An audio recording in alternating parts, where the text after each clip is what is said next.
Чрезмерно много думающие и тревожные люди раздувают значение каждого взгляда, слова и каждого молчания.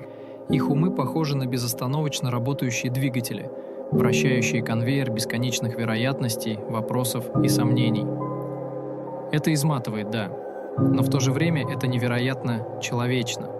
Они не просто чрезмерно анализируют жизнь, они пытаются защитить себя от боли из-за того, что их неверно поймут или бросят.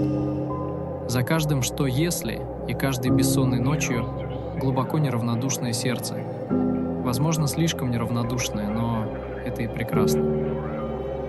Они замечают то, что упускают другие, чувствуют то, что другие игнорируют. Любить того, кто слишком много думает, значит любить преданного, заботливого и всегда стремящегося стать лучше человека, которому всю дорогу приходится бороться со своими мыслями. И именно поэтому их ценность невозможно измерить обычными словами.